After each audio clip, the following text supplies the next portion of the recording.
Johnny, thank you so much for coming on, sir. We were discussing a little bit before I had some stuff going on today, and that the scheduling was a little bit weird on my end, but we're here now, and I appreciate it, sir. Thank you. We made it. Great to We be made here. it. Thank you. Thank you for being here. My pleasure. It's an My absolute absolute pleasure pleasure.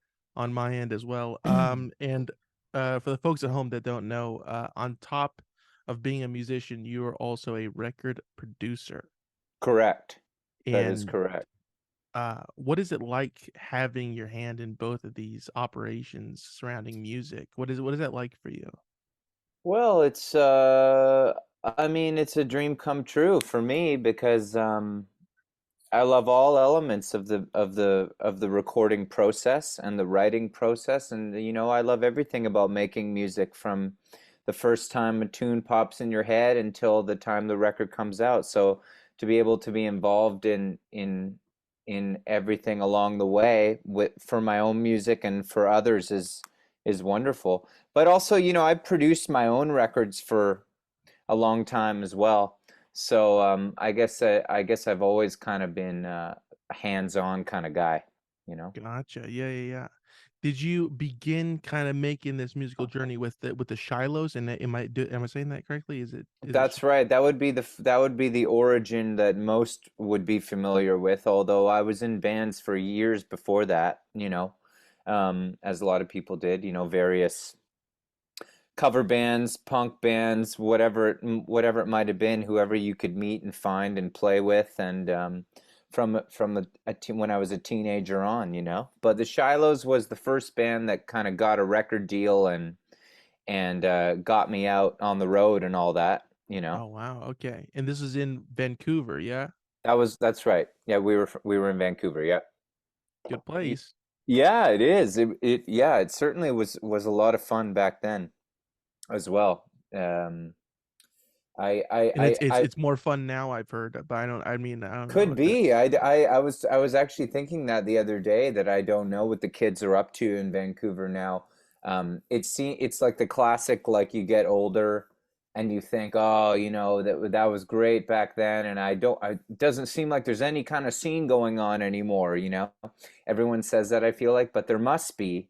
But Vancouver specifically is the type of town that seems like maybe, just maybe, there isn't like as great a scene happening as there was 10, 20, 30 years ago. But I'd like to be proven wrong about that. And I can only speak obviously in terms of rock and roll music, because there's always been a wonderful electronic music scene in Vancouver that it's difficult to follow because a lot of it is pretty underground.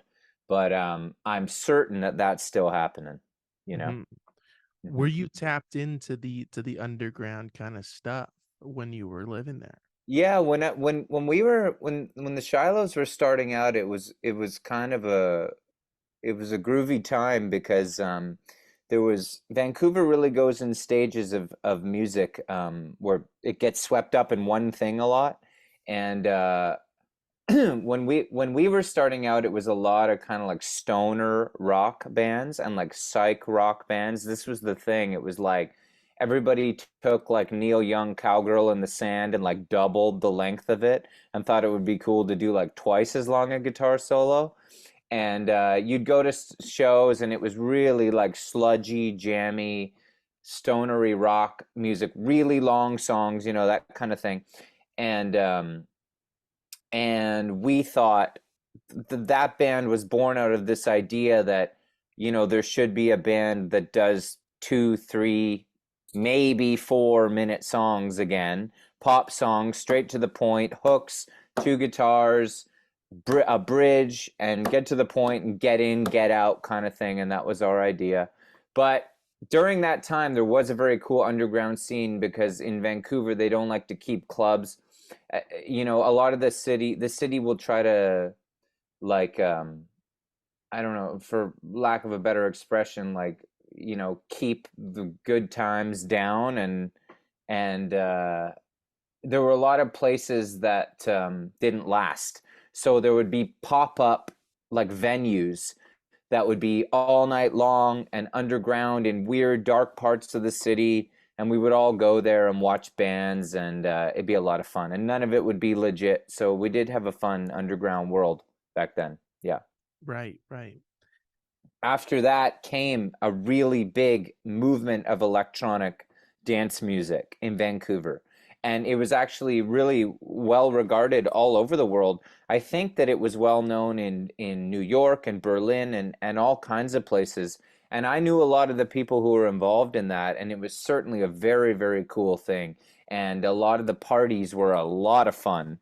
And they would go all night long, and it was a blast. And I went to a lot of them. But there was me, like, sat at my piano trying to write like Harry Nilsson type songs and make records that sounded like that. And yeah, we never really fit in. But then we got out, and we toured a lot, and we met a lot of bands from America, and we sort of carved out our own little thing with like-minded people from elsewhere. But Vancouver, yeah, was always kind of doing its own thing apart from me, I always felt. Hmm. And Hmm. where did you wind up after the stint in Vancouver? Well, I lived there long after. All these Johnny Payne records that have come out, I made there, and Vancouver was my home only until last year. And Oh now wow. I live on Vancouver Island, which is just a short trip away from the big city. But yeah, and I live out in the country, and I've been building a house for the past year Oh, for that's cool. myself and my wife to live in. And so this is why you've kind of caught me actually today, Jacob, in a bit of a it's always it's kind of a trippy thing, like because I've just been up there just like working on the house, and I'm dirty, and I'm drinking a beer here after working. I was putting some boards on. We were building an entryway up into our kitchen, and like then we were going to pour some concrete to build a step down into the crawl space. So this is more sort of the stuff that I've been doing lately. I have to switch hats very quickly here, but I'm really glad that we've got an hour, because I think you're helping me to transition back into the person that I like to be, which is a musician. So hopefully you can unlock, you can kind of break through this rugged, uh, working class exterior that I've built up, and get down to the essence of the real Johnny Payne again. Here's hoping. I will do my darndest. I'm But not sure that I even know that I can get back there, so maybe you'll be the man to do the job. we'll see. Time will tell. We will check in an hour, and Okay. I'll yeah, yeah. All I'll right. Let's touch see. base Hit with me you. with the good stuff here, man. Come on. Let's do it. Going back to the Shilohs, was that is that, do you feel like that was the jumping off point, or a jumping off point for your music, stemming from there and going to where we are now? Yeah, of course. For sure. Um, I like to think of life in terms of no regrets. It's like of course it was the jumping off point, because for me that's all I had. That's what I did, and that was my band. And from that band built, came everything that I am now as a songwriter, producer, everything. I mean, um, yeah, you're the sum of all your parts, right? And so that was where it began. And sometimes, it's funny you ask this, because I listen to those old records sometimes. And I did the other night with Ben Frey, the drummer of the Shilohs. And I hadn't seen him in a very long time, and he came over, and as you do sometimes when you see an old friend, you get a bottle of whiskey out or something like that, and you say, let's listen to those old records from back in the day and see what they were all about. And it's funny, because of course you always feel like there's things you could have done better, and you're like, wow, I'd wish I knew what I know now then. But at the same time, they sound good. So yeah, that was definitely where it all began, and I'm proud of that stuff. But I definitely feel as though I've come a long way since then. Right on. Does it feel like it's more clear what it was about in hindsight now, looking at it, looking back at it now?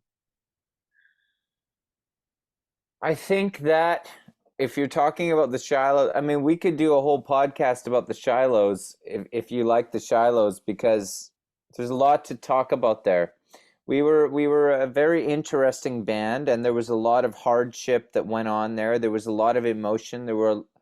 Those were my best friends at that time that we went through a lot. You know, we had tours that I could tell you stories about for like 10 of these podcasts, man. Like we had some ragged tours that were like real um just grinding it out, playing some really bad shows for a long time. And it takes its toll on you, you know? And yeah, I don't know. I think that you'd have to ask me about specific albums, because I think that I could tell you something about each of those records, like about the Shilohs, like, but they're all really different. They all represent a different time in my life, you know? Right, right. Yeah, Do you have that same feeling towards your solo works as well? Do they, represent different chapters, if you will? totally, totally. Yeah. Every song I think everybody would agree with the cheesy sentiment that every song has a story and every record has a story, and I was always in a different place when I recorded a lot of this stuff, and yeah, for sure. Right. For sure. Has did your time in the Shilohs, has that gone on to affect what you have done with your solo work, moving forward? Definitely. Well, I always think of you know how everybody in a band can kind of classify themselves as one of the Beatles. I think that if you're in, no matter what band you're in, everybody's a Paul, a John, a George, or a Ringo. I don't care. The Ringo could be the bass player, he could be the piano player, whatever, but there's those roles really can be represented in every band. And I think we learned that recently in the Get Back Beatles documentary, that they're just like every other band in the studio or in the rehearsal space trying to work, right? But I was always a Paul, for better or for worse. I was always trying to kind of hold the band together. I was the guy trying to produce it, trying to develop it, make it more symphonic, make it more orchestral, all this kind of stuff. And so in that way, when we split and I went solo, it was very much like Paul, where I was like, okay, now I can do it all myself. And this will be great. You know what I mean? Right. And that's cool, and I still do a bit of that, but I've definitely wavered on that, and now I sort of crave other musicians and relationships with other musicians as well. But definitely the restrictions of being in a band are real sometimes when you have relationships with people in a band. And so, yes, when I went solo, I was very relieved that I could finally make the music that was in my head and get it out exactly the way I wanted to get it out without having to explain it to anybody. And it sounds narcissistic, but sometimes with art you need that, you need to be able to go into a place and say, look, okay, this is what we're going to do, and it's got to come out like this. And then when it comes out like that, and you say, there we go, we got it, cut it, print it, we're done, that's it. And you don't want to talk about it. Right. And so, yeah, that I was able to do that, and that was a good thing. Was there any apprehension when you kind of went and did your solo thing? Did you ever feel that way at all, or? No, the writing was on the wall with the Shilohs. We were kind of slowly breaking up for quite some time, and I was ready to go. You know, Mhm. so I had stuff ready to go. I had plans. I had things to do, and went on and did them. And there was no hard feelings about that. So did Dan, the bass player, who's now he's making wonderful records under this pseudonym Fortunato Duruti Marinetti, I believe. and he's signed to Soft Abuse Records and makes lots of stuff. And he started right away too, making his own tunes. And yeah, those are a bunch of talented people that didn't want to be held back. So I don't think there was any hard feelings from anybody if people wanted to keep on rocking, you know? Right, right. Did you have a feeling that you needed to strike when the iron was hot, right off the heels of exiting the band? I mean, the iron was never that hot, man. I'm gonna be honest with you, dude. Like, I mean, like, I'm a person. I'm a personality. A little bit these days because of the wonderful friends and musicians I have and people that I'm lucky enough to work with. But back then, the Shilohs, we were fizzled out, man. We were kind of we were definitely not buzzing anymore when the band broke up. So we all had to start from scratch at that point, you know, a It little bit. it, it ran its course. It had run its course. We had a moment, as so many bands like do. We had a minute there, and then as I say, we would need to do a bunch of like Shiloh's podcasts for me to explain. It's boring to talk about, and I don't particularly want to, but we had a lot of varying factors that contributed to us not being a super successful band. Right. There's a lot of people to blame. There's a lot of people who shouldn't be blamed, and but that was what happened. It happens to thousands of bands every day, I'm sure. Yeah. Yeah. And we were just another one. And but we broke up, and I still had something to say and music to make, and here I am. You know. Good deal. So you were producing some of the music that was coming from the band, but before obviously it Yeah, ended.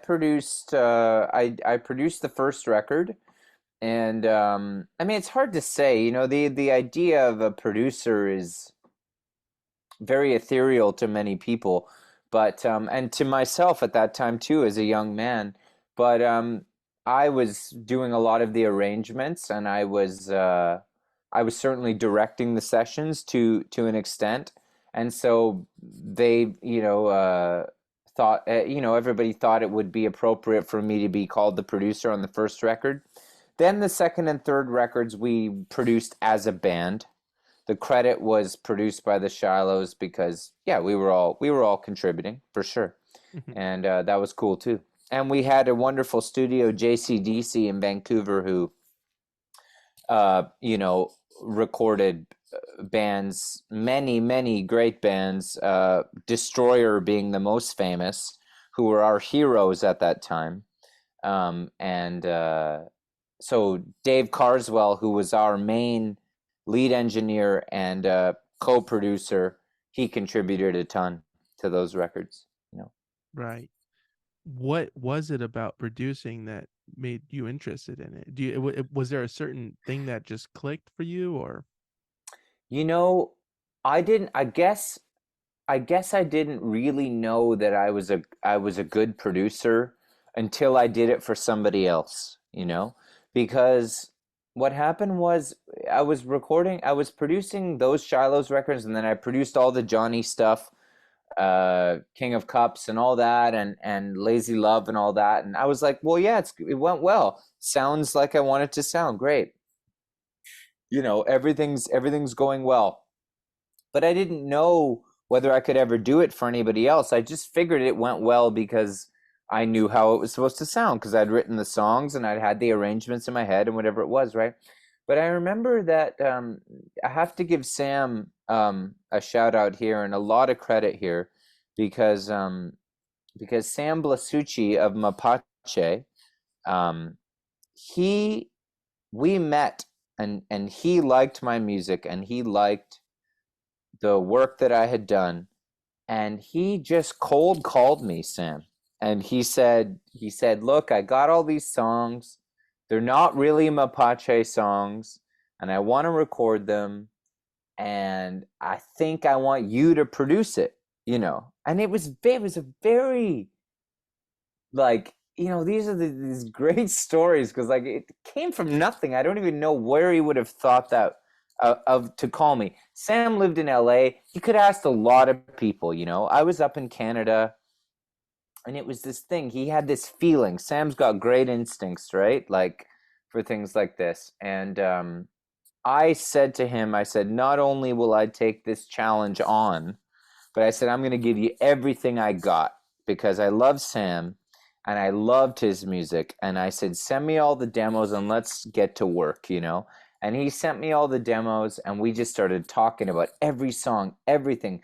What are the influences? What's it going to sound like? What is the instrumentation? What are the effects? What are the, you know, what is the emotional meaning behind the song? What are we going to do? And we got deep, deep, deep into it.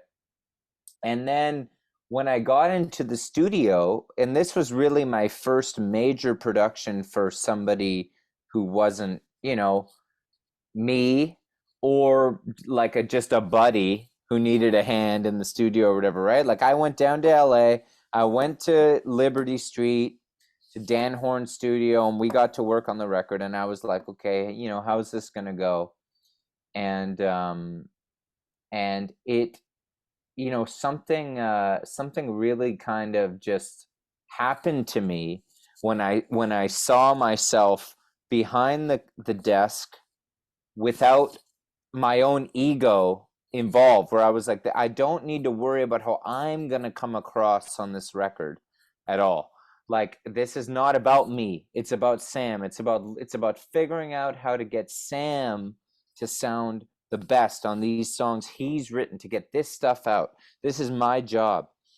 And when I figured that out, I realized that I could actually think a lot more clearly about the way to do things, to communicate with the engineer more efficiently than when your own mind and your own ego about your own lyrics and your own songs get in the way. All of a sudden I was able to think clearly about everything. I would hear the tambourine or I would hear the organ and be like, that's not it, that's not it, that's not it. But it wasn't because I was apprehensive about it. It was because I truly could hear that wasn't it for his music, you know? And then of course he and I would talk about every decision and we would come to the right decision in the end. But yeah, that was when it really all clicked for me, and that was a rush. Like, you can't believe when I realized I can do this for others and actually get an incredible amount of satisfaction out of it, you know? And you know, from there on I just was so excited to keep doing it, you know?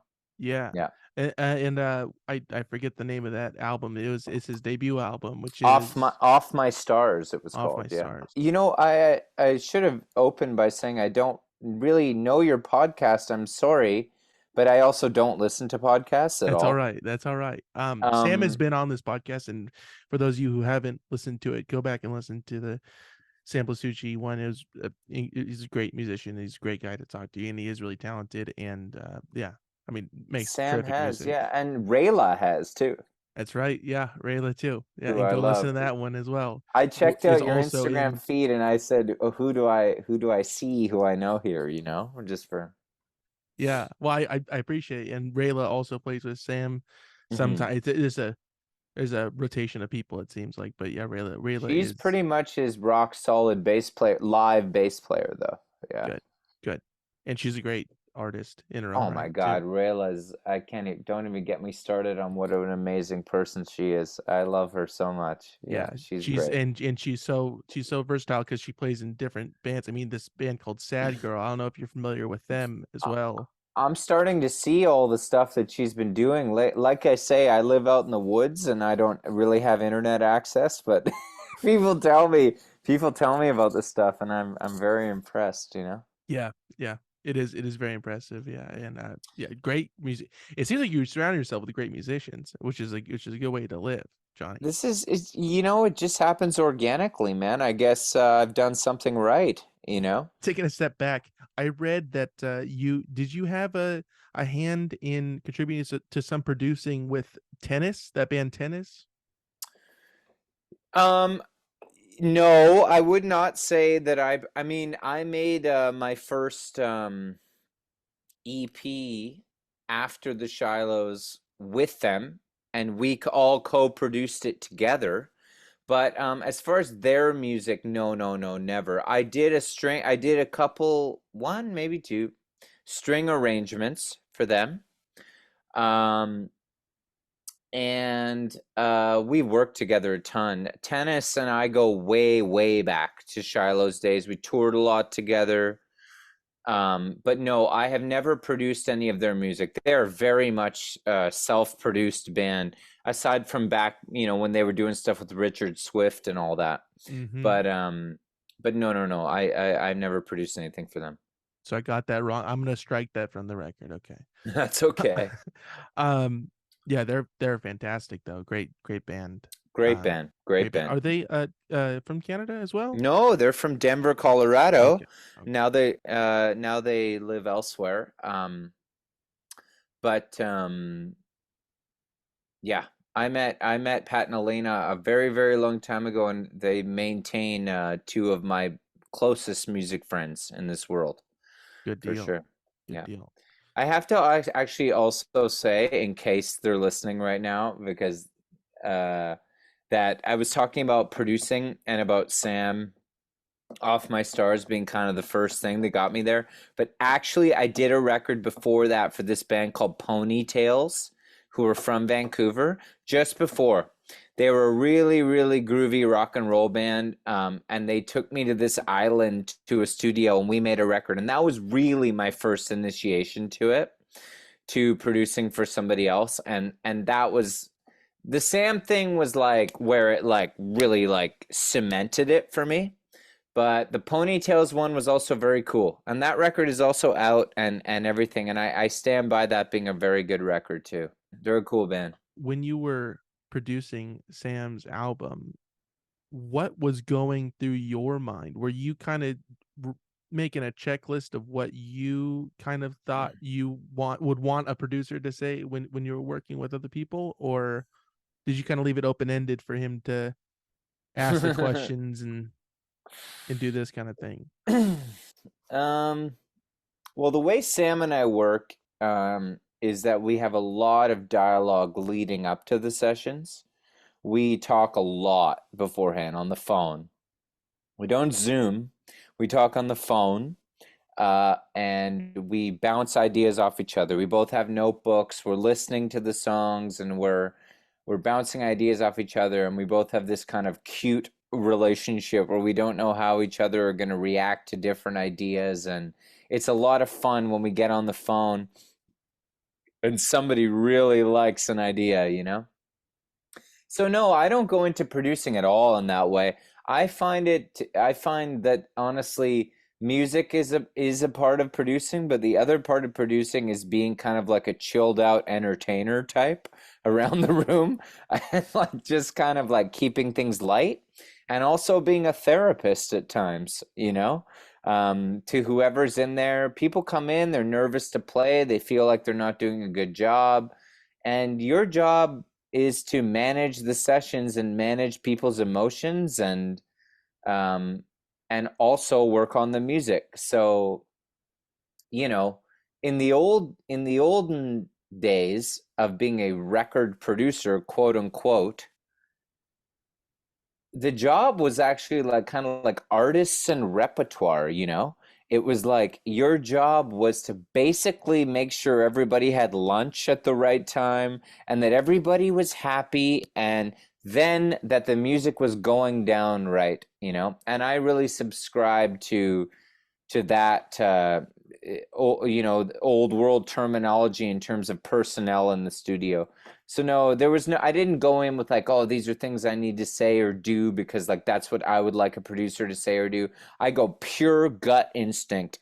I go in there and I just react to how people are feeling or what they're doing. What are they happy? Are they sad? What are they doing? And keep the mood up, keep the music. I want everybody to always feel like what's happening in there is magical, and you just try to keep the magic bubbling all the time. Did I just say keep the magic bubbling? Yeah, and I think that's good. I think that's what was Okay, needed to be cool. said. Yeah. Yeah. Uh, do you follow the gut instinct through music at all times, whether All it be times. playing it live or recording it yourself or whatever At all times. at all Yes, sir. times. Yes, sir. Sometimes when you're mixing or doing things that are a little bit more technical, unfortunately, you can't go gut instinct in those moments because there's computers involved and programs and plugins, and you can't really just you can't really go all gut. So when you're mixing it, actually, but you can still go a bit gut. But sometimes when you have to, when mixing is the other side of the brain for me. Right. And when did that come into play? Was that on the table of like, hey, you got to mix this as well, or did it just kind of fall into your lap? I only mix, uh, I only mix records that I really love and believe in. I don't like mixing. Uh, if anyone's listening that wants to hire me, I probably won't do it because it's not my thing. But producing is what I'm actually like really, really good at. I've learned. Songwriting, I'm okay. Guitar playing, serviceable. All that kind of stuff. But producing is what I'm really, really good at, I think. And mixing, I'm pretty good at, but only if I really like I'm in love with the record, you know? So I did it for Sam, and I did it for my friend Sarah Jane Scouten, who's a wonderful country singer from Canada, who I produced her record, and I mixed it as well because I really believed in the record. And I'll mix some of my own stuff too, but it's not really my thing. I know too many other people who are really good at mixing to like, you know, why try to do it all, man? That's what I say, you know what I mean? Like, too many people try to do it all, and Mm, I'm kind of like, you know what? Why don't you just do the thing you're good at and let the other people do the thing they're better than you at, you know? right, right. That's what I think. I see where you're coming from on that. I do. Do you work with a mantra or a thought process when dealing with music in any facet? Um, Not really, but I try to always remember, although everybody's especially nowadays, everybody's really trying to forget this, that music, especially rock and roll, is a human art form that is supposed to not be perfect. And I forget this myself at times, but it is in a way a mantra because I'm always trying to remind myself that the what is good about rock and roll and about recorded music are the moments that feel inherently human, where there's a little mistake or a crack in your voice or the drummer drags a bit or pushes or whatever. And when you go back, you go through your record collection, you listen to Marvin Gaye and you know the Beatles or anything. Um, you hear these moments all the time. And those are the parts that when you're at the party and you're kind of like standing next to somebody and it comes out, you're like, listen to this, listen to this, listen. This is where Marvin's voice cracks a little bit. You know what I mean? And they kept it in or whatever. And that always makes me think that those are the things that matter and that perfection is actually the enemy of good music, I think. So I always try to remember that, especially when I'm working on my own stuff. It's so easy to hear your own vocal and be like, I could probably fix that up a little bit better and, do that again. People might hear that and like the way it sounds. So Right. I think it's important to remember that. Do you feel it is easier to be a producer because you make your own music and you've been on the other side of that? Totally. Totally. Totally. I've been in a lot of studios. I've had to communicate with a lot of engineers, a lot of labels, a lot of managers, a lot of people in the industry that think they know what they're doing, and some of them do and some of them don't. And I think that I'm at a place now, as I consider myself somewhat of an elder statesman now in terms of this kind of stuff. And I think that definitely, I think that the more you do, the more you learn, and then you know you can offer it to others Right. for sure. Do you ever help like with arrangement or some little bit of writing here and there? Totally. Oh yeah, all the time.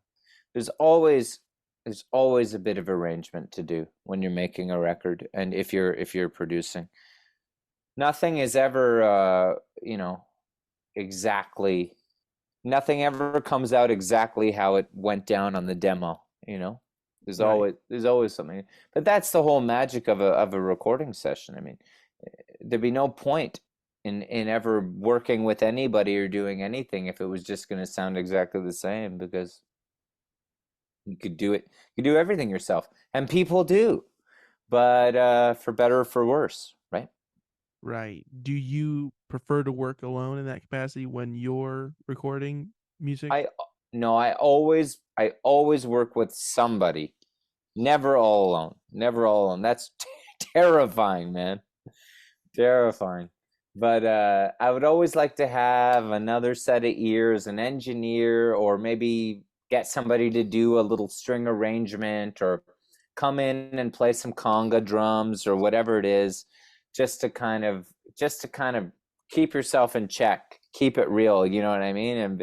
And then watch them while they're doing it and be like, "Oh, this is an interesting little song you've done." And then you're like, "What do you mean?" Like, you know what I mean?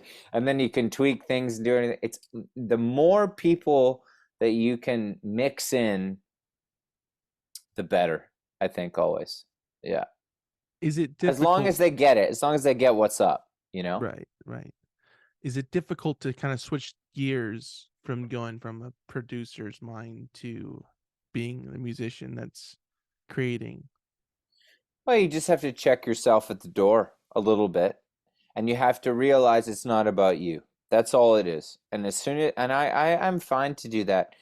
And I have had my struggles with that in the early days of doing records, like where you feel like, okay, I'm in here, I'm in charge, I'm the boss, so I should be able to say this or that. And the artist will be like, no, I don't want that.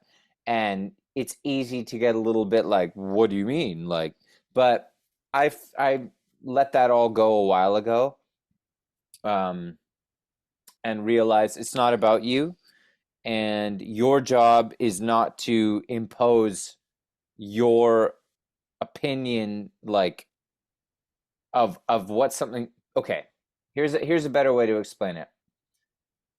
As a producer, if you have an idea, because you have 1,000 ideas in that room, right? Like maybe more, and you say an idea and the artist says, I don't like that idea, then it's the best trait a producer can have is to let that go. Let that idea go. Because you're going to have another idea in 20 minutes, and maybe they're going to dig that one. You know what I mean? But the wrong idea would be like, what do you mean you don't like that idea? You don't think that we should do the snare on the double time on the bridge? Like, what do you mean? And then you get all sad about it and you start moping. That's not your job. Your job is to say, okay, why don't you like that idea? And they explain to you why, and you listen to that person. And then you say, okay, in your mind, you say, I'm going to give you that one because I'm going to get the next one, And that's what you think. And it's about managing personalities and friendships and egos and everything. And then it always comes out in the wash and evens out, right? So you say, okay, no worries, we'll do the drums like that. And then 20 minutes later, when you're like, they're all happy because they got that drum idea down. And then you say, hey, what if we did the bass a little bit like this? And they say, hey, great idea. And in the end, the whole thing comes together like a collage and makes this beautiful thing that you've made together because you've figured out how to communicate. And communication is the secret formula behind every single album that's ever been made, you know? I can see where you're coming from on that as well. Yeah, yeah. All right. I hope so. uh do you like to work with people that you don't really know or don't really have a background on, and you're just kind of coming in fresh, whether it be in a recording situation or playing a show with or whatever else? For sure. Yeah, I mean, if they're cool. I mean, sometimes you don't know if they're going to be cool or not. I've had both, right? Like you go into something and it's always a bit scary at first on a recording session, especially when you've got a band or something that you're going to work with for 2, 3 weeks. And then you meet them on the first day and you're like, oh man, I don't know, maybe this uh, guitar player is going to not get along with me or something. It can be scary.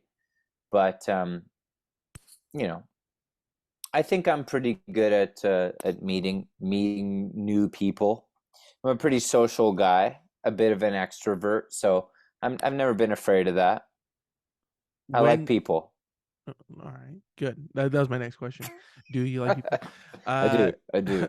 when do you feel like the cobwebs are kind of shaken off? If it's a 2 week span and you're kind of nervous going into it, when do you feel like more comfortable?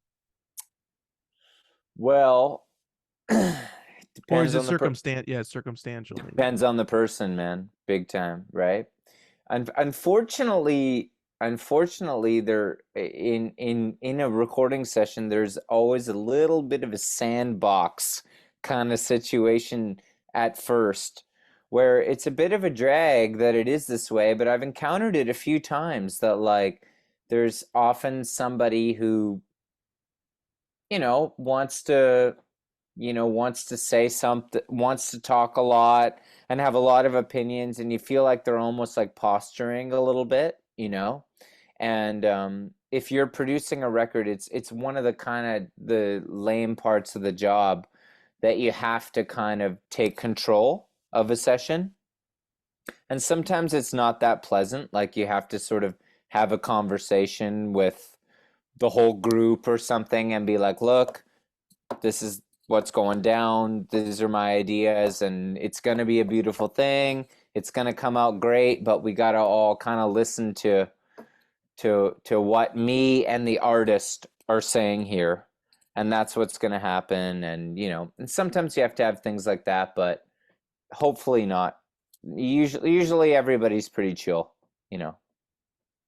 Is the joy you get from producing music and the joy you get from creating music different, or is it the same? It's different. It's different, man. I mean, I hate to say it, but I'll tell you because I like to tell you the truth. Um, there's nothing as good as writing a song.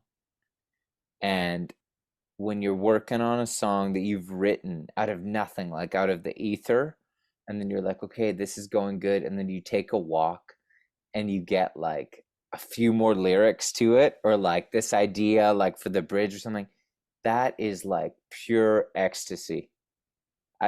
This is just me. I can only speak for myself, right? I've never experienced anything like that feeling of creating something out of nothing that came only from your mind, you know? But producing for me is a very close second to that because I love collaborating. And when you get, especially at the end, when you get to the finish line of a big project, um, with another person who you really love working with and respect, boy, that's just a whole lot of fun as well. When you listen back and you're looking in the eyes of these other people that you've been in there with for 2, 3 weeks, and it's just so it's really lovely, because it's a lot of work, man, to make a record. On both sides of the glass. Yeah, for sure, for sure. How did you feel when the your first solo album was done? Yeah, I felt good. I mean, it did well actually. Like, um, I don't know, man. I don't know. I don't know how I felt, man. You know how I feel is like I feel like when you're in the studio and you're making it, that's it. That's the dream. You know, that's always the best part. When stuff gets finished and then released, it's always a bit of a disappointment, you know, because even if it, well, number one, I've never had anything be like a massive success, like huge, right? Like, but even if it did, I feel like there would always be something to be slightly disappointed about the way it came out or the way people interact with it. But there's always a moment when you're in the studio, when you're hearing it back, you like do the vocal or you're doing something and you're hearing it back and you're listening to it and you think in your mind, you get this thought always, I don't care how old you are, what the song is, you get this thought, you think, wow, that sounds good. And maybe, just maybe, this is going to be the tune that's going to do it for me, you know? And Right. that only happens when you're hearing it out of the playback of the speakers when you're recording it. And that's it. I always tell younger musicians and people I know that that is it. That's the dream. Enjoy that moment because it's not when you put it out on Spotify and like you get added to like the like indie chill playlist or whatever. Like that's not the moment that you're stoked. The moment you're stoked is when you hear it back in the studio and you think we've just made something or we're making something. It's going to be something special. So like releases never really like blow me away, you know. For Mhm. me it's like I'm an artist in the you know the sense of the word that is like, you know, I get stoked on the making the art, you know. Right. The rest It- is beyond my control. yeah. You, Yeah. you can, again, you can only do so much. I don't know how Spotify works. I don't know who decides where it goes. I don't know how people get it onto their personal algorithms. I don't know, you know, how many people read certain publications, how many people listen to certain podcasts. I don't I can have tell these. you, I'll give you the numbers. You That's got not the a secret. stats? Yeah, You I got the got the stats? stats. Yeah. And we're doing great. Okay, good. Nice. Good No, for you. I like music. It's like I'm just stoked when anybody listens. So if anybody's listening to this, if anybody's come this far, thank you for fucking listening. You know? That's good. You should thank them, man. Where are you, man? Where are you Uh, right Orange County, California. now? Oh, nice. Okay. Yeah, So you great. must be a Mapache fan, right? Of course, Yeah. I'm from California. I just did a whole tour with them, right? Right. Um, in This year. In October. Yeah, I did the East Coast run of their tour opening for them. Yeah. How was that? How was that for you? Wonderful. Just wonderful. I love them all so much. They're all brothers to me now, all those guys in that band. We had a great time. A little too much fun at times. You know what I mean? No, I don't. But moving past. Uh, Well, don't ask. were you or do you just usually play solo? No. No, no, no. I do it all, man. But it was hard to bring a big band out and do that. A little too expensive these days. Hmm. What was the setup on that tour? I just played solo with an electric guitar, Okay. and it worked out because then I could travel with them in their van, right? Which was an additional perk for me because I love them and I wanted to just be able to just hop in and we could have all the kind of laughs together in the van, you know. Had I brought a band, I would have had my own band, then we just meet at the van. It was easy and fun. Yeah. It was great. It was great. It seems like with any road trip that you get a sense of like what the who everybody is, and being in a car for that long, you'll connect with some people. Touring is a really really good way to get to know people intimately. Good. Yeah. So it should be. Mm-hmm. Mm-hmm. Uh, are the shows in the States and in Canada, is it ever different for you? Does it have a different feel for you I don't or play a lot in Canada, honestly. I know people will say, "What's the matter with you? You don't play in your own country." But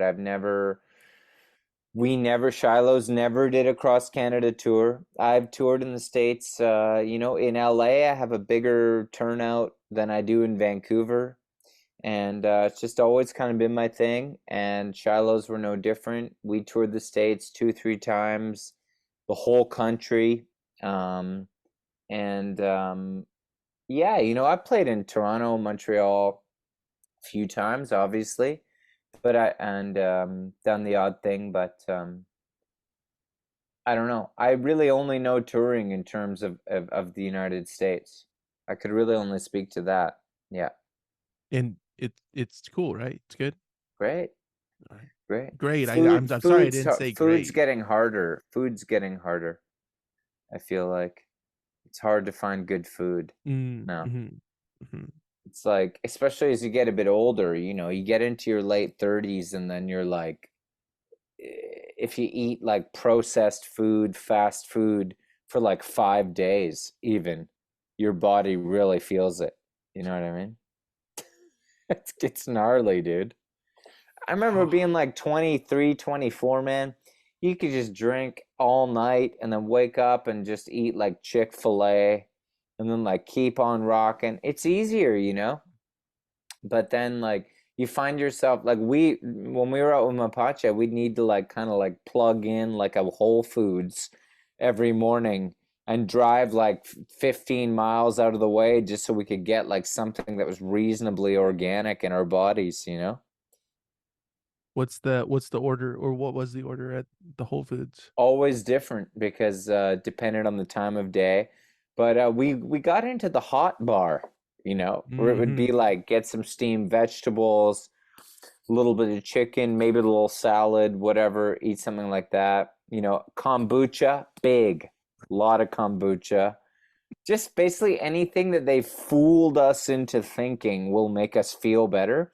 And actually, it is a bit of like a kind of a hypnosis, kind of a mind trickery kind of thing that you're like, yep, I'm going to drink this green juice and this kombucha and eat some salad. And of course, I'm going to forget the fact that I drank 10 double tequila sodas last night. You know? Yeah, it's green. It means good. It's gonna cancel it out. It's gonna flush That's it all right out. gone now. Yeah. Obviously, I had some kale, you know. Yeah, it's yeah. I think you're actually maybe a bit too healthy. You gotta kind of dial it back a little bit, drink a Well, little bit that's why more. you get to the next club and you drink 10 doubles again, right? Do you like to have a little drink before you step on stage, or Yeah, but you gotta be careful with that because you gotta do it just right. Mhm. I do, but there's too little and there's too much. I've tried both. I've tried to not have anything before a show when you're on tour and being like, I'm gonna go and sometimes you're just if you have been on tour and you've drank a little bit or whatever, you can be a little shaky. So I find a couple of drinks is good, calms the nerves, makes you a little more friendly with the audience. You tell a few jokes, you do a few things, but any more than that, you're risking just being a dumbass out there, you right? know, Yeah, flubbing chords or whatever it is. yeah. Well, a little drink makes you a little bit looser, makes things flow a Yeah, little easier it's sometimes. nothing wrong with a little one to take the edge off. Just a little bit. Now, are you If tequila that is man? how you're so inclined, which I am, but Right. yeah. Now, tequila is the liqueur right now. I like tequila. As far as a clear spirit, I would say tequila is my favorite. On tour with Mapache, certainly the California boys, tequila is our definitely our drink of choice. I've drank a lot of tequila with those men, and I plan to drink a lot of it with them again. Good. And Hornitos is kind of on the fence about sponsoring you guys, or you guys I are in wasn't I, talks. I wasn't aware that sponsorship was on the table, But I'd like to tell the fine folks at Hornitos that I am available and open to a sponsorship at any time. Me as well, Hornitos. Let's do it. Let's Yeah, do the thing. Come on. yeah. It's a fine product, if you ask me, Johnny. Oh, I mean, if you determine quality by you know, how often you use a product, then Hornitos for me would be a number one, 8 out of 10, 9 out of 10, 10 out of 10 on some nights. Yeah, Absolutely. yeah, Couldn't agree with you more. yeah. Hornitos. Now they have until this is out to put the sponsorship on the table, or else we're gonna bleep the name. That's Yeah, or else up this, yeah, this balls in your episode might court, not even Hornitos. come out. Yeah, Choice is yours. It's not up to me anymore. It's now Hornitos's. yeah, Do what you wish with that. I think it was a nice little commercial. I think that yeah. he really meant it. Yeah, I think the Well, stats are I good. mean, it's not, to me, it's not alive. We drank a lot of Hornitos out on the road. I drank a lot of Hornitos, not on the road. I've drank a Um, lot tonight. Just kidding. I Just kidding. plan to have more. Uh, I'm joking, of course. no, yeah, of course, no. It's a Monday. We're in when that's on Is it Hornitos night. what day is it? It's Monday? Monday. That's Yeah. good. Yeah. Okay. When you're on the road and you're playing your songs live, does it Mm. give a different feel to these songs when Oh yeah, when you're presenting them to others? definitely. Uh yeah, definitely, man. You mean versus recording them? Yeah, yeah. Yeah, yeah. Yeah, I mean, playing solo is a real treat because you get to really, you don't have to think about the band or what they're doing or whether they're playing the music correctly or anything. So what you do is you look out into the audience and you look at people's reactions, and that is a real treat to just watch people react to your songs and your lyrics. And I sort of explored that a lot on this recent tour where I would do them different ways, you know, play them a little quieter or a little louder or whatever, and watch people and see how they'd react. And it was a lot of fun. And then obviously, you know, of course, people will come up to you after the show and tell you a song they liked or whatever, and that feedback is very rewarding. Mhm. Do you sometimes play the songs that will go on a record eventually, or an album, or just a separate release in front of people before you bring them into a to record? Well, I did that on this tour, except I actually do have I have a whole new record done in the can already. That'll come out next year. But I played a bunch of the songs um, on this tour, and I wasn't planning to actually. And Sam kind of he sort of um, pointed me in the direction of doing a few of them because he knew them that he thought might be cool, and it ended up being great and feeling very good to play them live because I was like, you know, I'll save them. I won't do the new ones until the record's out. And then I got out there and I was like, ah, why not? I'll do it, you know? And it was great. And then it was a bit more fun for me because I've been playing a lot of that old stuff forever, right? So, Hmm. yeah. Do Yeah, you I'll play anything, man.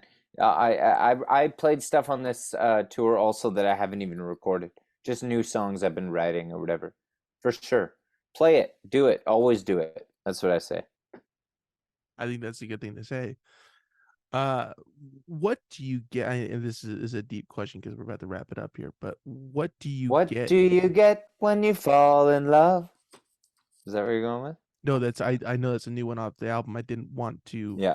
I mean, we can debut it here, but I just feel bad at maybe it's a single. Mm. I don't know what the track listing is. What do you get from creating music in all these different aspects and all of its forms? What do you get from that?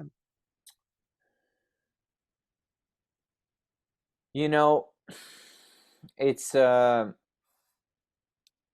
have a podcast and it's called Impossible Way of Life, And we call it that because Robbie Robertson in The Last Waltz is talking about touring and about making music and about, and he says it's a goddamn impossible way of life, you know? But he has this smile when he says it. And I think that the smile is about this idea that you wouldn't take it any other way, you know?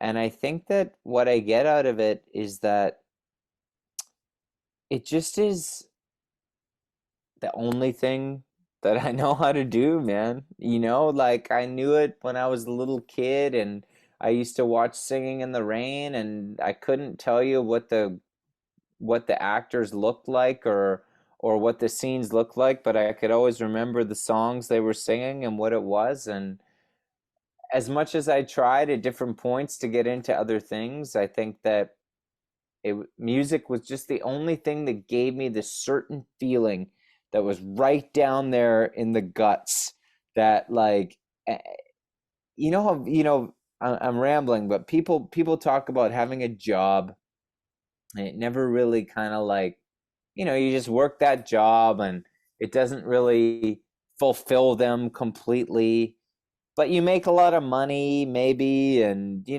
have a good life. And well, I've never made a lot of money, but I can tell you what, that those moments that when you're really in it and you're making music and you're recording it or you're playing it and you get those just kind of like those wow moments when you're up on the stage, you're in the studio or whatever, the satisfaction of knowing in those moments, because it does click for you where you're like, this is what I'm meant to be doing. This, I know this because it's speaking to me through my whole body and soul and everything. That's worth, all the riches in the world to me. And so that's what I get out of it. And I'm in debt building this house. I'm people could say, what the hell are you doing? You know what I mean? Go get a real job. But I can't, because I wouldn't be happy unless I could hear those tunes getting laid down and then listen back to them later and feel the pride of adding new beautiful music to the world via whoever I'm working with. And so that's what it really means to me. Is that what keeps the kind of flame of interest within music going? Is it a large portion? Is that a large log on that fire for you? Oh man, for sure. I'm almost 40 years old, man, and I will never retire in the music industry, you know what I mean? Like I'm not going anywhere because I made a decision a long time ago that that was all I know how to do, and that's what I was going to do, and that's what I'm going to keep doing. And it would have to be some strong other factors in my life that would make me have to slow down or stop. But it keeps me going every day. The fact that a great friend of mine told me, every time you sit at the piano, you never know if you're going to write Imagine, you know? And I always think about that because it's totally true. Like, Imagine is not the greatest song ever written. Like, it's a very simple song that John Lennon wrote. And you never know if you sit at the piano that you're not going to place your fingers on those keys and write that song that's going to resonate with millions of people around the world for whatever reason. There's only 12 notes in that scale, and you might just do it. So that's enough to keep anybody going for a lifetime, I think, you know? You might be I love 80 that. when you write it. Yeah. Yeah. Would you be kind of bummed if you were 80 when you wrote that? Yeah, probably. But at least there would probably be some kind of like deathbed like moment where you'd be like, I finally did it, now I can die.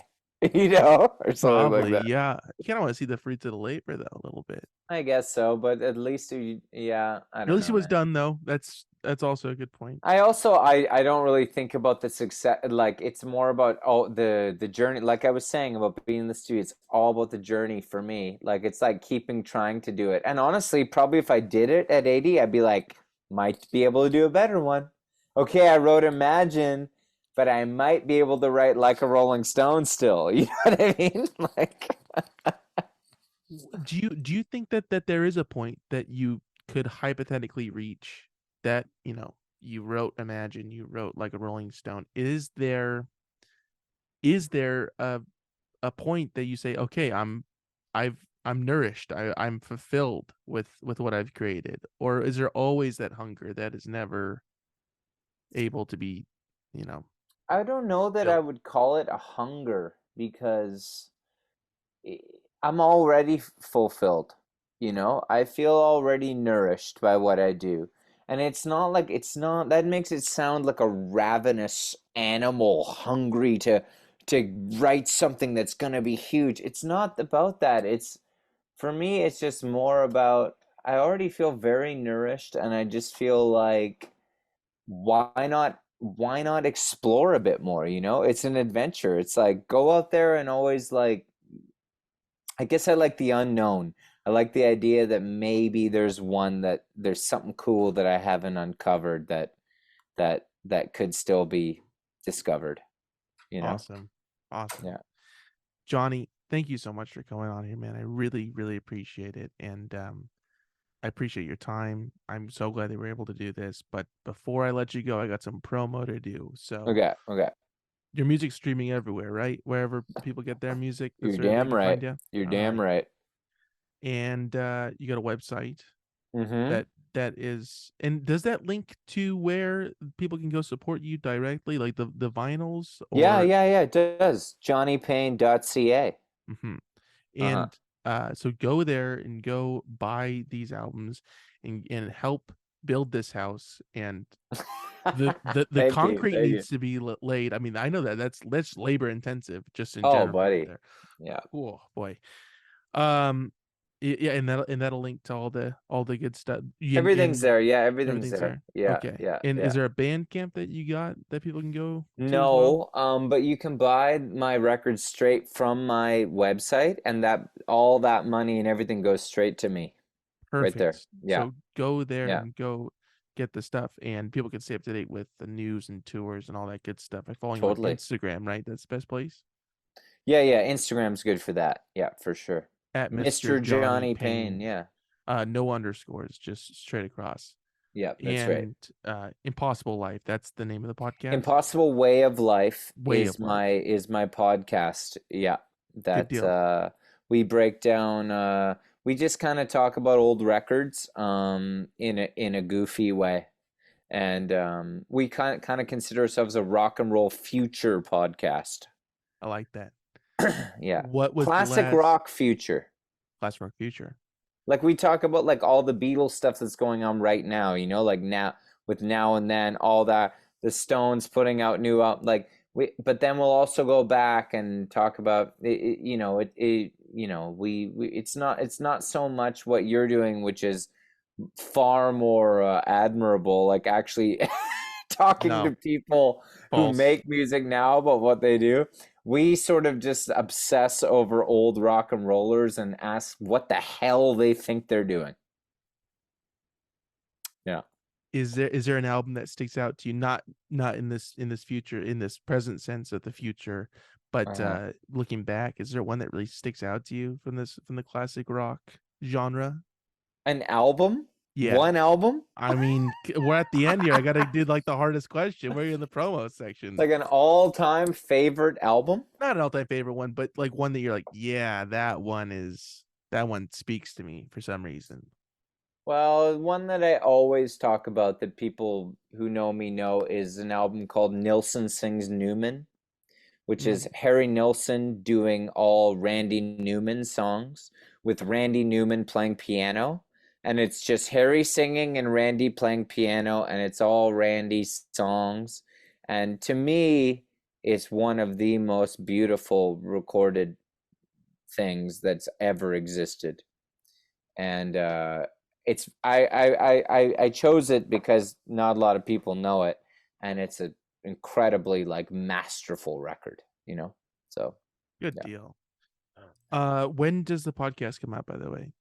we put one out on Wednesdays and one out on Sundays. It's A twofer each week? 2 a week, buddy. Oh boy.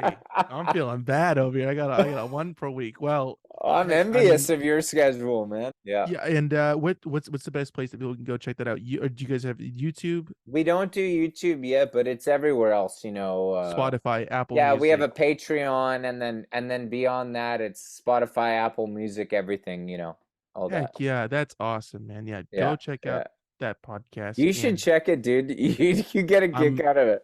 Wait I'm till you hear going. it after we've done this. You're gonna laugh your ass off, man. That's gonna be great. Yeah, so go check out the podcast, go to the website. So all be linked below. Do we have anything else to promote, Johnny? Yeah, we do. Your podcast, dude, Oh, because I just want to thank you for having me on.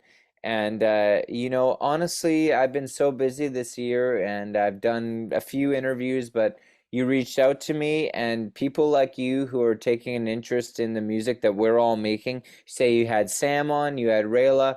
I saw you had a lot of other people I know. I just want to thank you for taking an interest in what we're all doing. It's really it makes us all, you know, feel like we're doing something, you well, know? I well That's well, nice. let me assure you that you are, and I appreciate your time coming on here, Johnny. Thank you Yeah. so much, sir. I'm gonna stop recording this, and I'll talk to you in a minute. All right? Okay, buddy. Thank you, sir.